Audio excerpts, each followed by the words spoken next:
Hello friends, current affairs UPSC only 2015 नवंबर 2021 में आपका स्वागत है। आज हम टॉपिक लेकर के आए हैं अम्लीयकरण एवं पीएच मान। हम देखेंगे अम्लीयकरण कब होता है और किस किस का कौन कौन सा पीएच मान होता है। तो अगर इससे पहले हमारा यूपीएससी ओनली आपने नहीं देखा है तो हमारे चैनल को लाइक शेयर एवं सब्सक्राइब करें और पिछले वीडियो देखें जो हम कई सारे टॉपिकों पर अपने लेक्चर लेके आए हैं। तो आज देखेंगे अम्लीयकरण एवं पीएच मान। तो ये इसका पहला पॉइंट है, अम्लीयकरण एक प्रक्रिया है, ऐसी प्रक्रिया है जिसमें नाइट्रोजन, अमोनिया आदि के ऑक्साइड एवं सल्फर डाइऑक्साइड के यौगिक रासायनिक अभिक्रिया द्वारा अम्लीय पदार्थों में बदल जाते हैं। उसको क्या कहते हैं? अम्लीकरण। यानी नाइट्रोजन और अमोनिया के ऑक्साइड, सल्फर डाइऑक्साइड आदि रासायनिक अभिक्रिया के द्वारा अम्लीय पदार्थों में बदल जाएं, यानी चेंज हो जाएं, तो उसे हम अम्लीकरण अभिक्रिया कहते हैं। ठीक है। दूसरा पॉइंट है, जब वर्षा के जल में अम्लों की मात्रा बढ़ जाती है तो उसे अम्लीय वर्षा कहते हैं। अम्लीय वर्षा कैसे कहते हैं? अब वहीं जब वर्षा के जल में अम्लों की मात्रा बढ़ जाएगी, यहाँ क्या बढ़ रहा है? अम्लीय पदार्थों में बदल जाती हैं। जब ये नाइट्रोजन और अम्लियों की संख्या जल में बढ़ जाएगी, वर्षा के जल में बढ़ जाएगी, तो इसको अम्लीय वर्षा कहेंगे। अम्लीय वर्षा के लिए सल्फर डाइऑक्साइड, नाइट्रोजन ऑक्साइड और फॉर्मिक अम्ल जिम्मेदार गैस हैं। कौन कौन सी गैस जिम्मेदार हैं? Very important. Sulphur dioxide SO2, nitrogen oxide NO2 और फॉर्मिक अम्ल आदि जिम्मेदार गैसें हैं।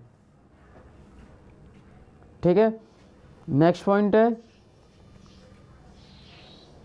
सर्वाधिक मात्रा में अम्लीय वर्षा कहाँ होती है? तो सर्वाधिक मात्रा में नॉर्वे और स्वीडन में देखने को मिलती है, जहाँ झीलें जैविक की दृष्टि से मृत हो चुकी हैं।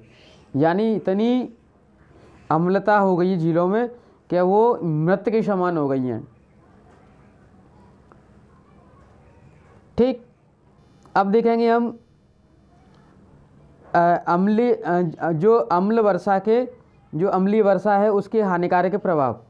अम्लीय वर्षा के हानिकारक प्रभाव क्या होंगे उनको देखेंगे हम। तो पहला पॉइंट है, हानिकारक प्रभावों में पहला पॉइंट है, अम्लीय वर्षा जलीय और स्थलीय दोनों प्रकार के जीवों को प्रभावित करती है। ऐसा नहीं है कि केवल जलीय जल में अम्ल होता है तो ये केवल जलीय जीवों को ही या जलीय पदार्थों को ही हानि पहुंचाएगी, ये स्थलीयों के लिए भी हानिकारक है। जलीय एवं स्थलीय दोनों जीवों के लिए हानिकारक है, यानी प्रभावित करती है, दोनों को हानिकारक है। दूसरा पॉइंट कहता है यह है इमारतों तथा स्मारकों को भी हानि पहुंचाती है। जो अम्लीय वर्षा है इमारतों एवं स्मारकों को भी हानि पहुंचाती है। आपने कुछ समय पहले देखा होगा कि जो मथुरा में रिफाइनरी है उससे जो CO2 गैस उत्सर्जन होती है, उससे क्या हो रहा है कि ताजमहल के संगमरमर का रंग सफ़ेद होने की जगह पे क्या हो रहा है, उसमें वाइटनेस कम हो रही है, चमकीला उसकी चमक कम हो रही है, धुंधला होता जा रहा है। तो ये कुछ समय पहले ये रिपोर्ट आई थी। तो इसका मतलब यह है, यह इमारतों एवं स्मारकों को भी हानि पहुंचाती है। तीसरा पॉइंट है, जैव विविधता पर प्रभाव पड़ता है। किसको भी प्रभावित करती है? जैव विविधता को प्रभावित करती है। ठीक है। मृदा पर प्रभाव, मृदा को भी प्रभावित करती है। जब उसमें मृदा में उर्वरकों की कमी हो जाएगी, तो उसमें उत्पादकों की कमी हो जाएगी। जब उत्पादकों की कमी होगी तो जैव विविधता पर प्रभाव पड़ेगा। ये इसका क्रम होता है। मृदा में उर्वरकों की कमी होगी उर्वरकों की कमी होगी तो क्या होगा, उत्पादकता में कमी आएगी। जब उत्पादकता में कमी आएगी तो जैव विविधता पर प्रभाव पड़ेगा, प्रभाव बढ़ जाएगा जैव विविधता पर। तो ये का सीक्वेंस है इसका। हम अगला पॉइंट देखें, वनस्पति पर प्रभाव। वनस्पति पर भी प्रभाव पड़ेगा, ठीक है। ये इसके इफेक्ट हैं, किस किस को इफेक्टिव कर सकती है ये। अगला पॉइंट है हमारा, अम्लीय वर्षा से निपटने के तरीके। कौन कौन से तरीके हैं जिनसे अम्लीय वर्षा से हमें निपटा जा सकता है, किस किस से बच सकते हैं। तो नंबर पहला पॉइंट है, अम्लीय वर्षा का प्रमुख कारण सल्फर डाइऑक्साइड गैस है। कौन सी है, सल्फर डाइऑक्साइड है, जो कोयला पावर प्लांट से निकलती है। अब किससे निकल रही है ये कोयला से, यानी कि जो सल्फर डाइऑक्साइड है कोयला पावर प्लांट से निकलती है। अब हमें इसमें कमी करने की है, यानी कोयला का प्रयोग हम कम से कम करें तो कम से कम सल्फर डाइऑक्साइड निकलेगी, और जब कम से कम सल्फर डाइऑक्साइड निकलेगी तो अम्लीय वर्षा कम से कम होगी, कम से कम अम्ल बनेगा। दूसरा पॉइंट है, नवीकरणीय ऊर्जा को अपनाना। अब नवीकरणीय ऊर्जा में कौन कौन से आती हैं, पवन ऊर्जा, ज्वारीय ऊर्जा और सौर ऊर्जा। और नवीकरणीय ऊर्जा का मतलब है कि जिनको फिर से प्रयोग में लाया जाए, नवीन किया जाए। और अनवीकरणीय पदार्थ वो हैं जिनको नवीन नहीं किया जा सके, जैसे कोयला है। कोयला एक अनवीकरणीय पदार्थ है, तो इसको अगर जब एक बार कोयला जल जाएगा तो फिर दूसरी बार हम उसको यूज में नहीं ले सकते। लेकिन पवन ऊर्जा है, पवन ऊर्जा हवा चलती रहेगी और पवन चक्की घूमती रहेगी, तो इससे नवीनीकरण ऊर्जा हो सकता है। सौर ऊर्जा है, सौर से हर दिन नई ऊर्जा आती है, तो नवीकरणीय ऊर्जा है, ठीक। तो तीसरा पॉइंट हमारा क्या है अगला, प्रदूषण नियंत्रक यंत्र, यानी स्क्रबर को अपनाना। स्क्रबर को अपनाया जाए, प्रदूषण नियंत्रणक यंत्र यानी स्क्रबर को अपनाना, जिससे कि जो गुणवत्ता है वायु की उसमें सहूलियत मिले, उसमें सही ढंग से हो वो। तो ये तीसरा पॉइंट था। अगला पॉइंट है, अधिक से अधिक मात्रा में सार्वजनिक परिवहन का प्रयोग करना। सार्वजनिक परिवहन का प्रयोग करना, जब हम सभी सार्वजनिक परिवहन का प्रयोग करेंगे, यानी कि अपनी निजी गाड़ी को छोड़ करके जो सरकारी गाड़ी है उसमें यात्रा करेंगे तो कम वाहन चलेंगे, और जब कम वाहन चलेंगे तो CO2 और सल्फर डाइऑक्साइड की कम मात्रा रिलीज होगी। जब कम मात्रा रिलीज होगी तो ऑटोमेटिक ही अम्लीयता में कमी आएगी, ठीक।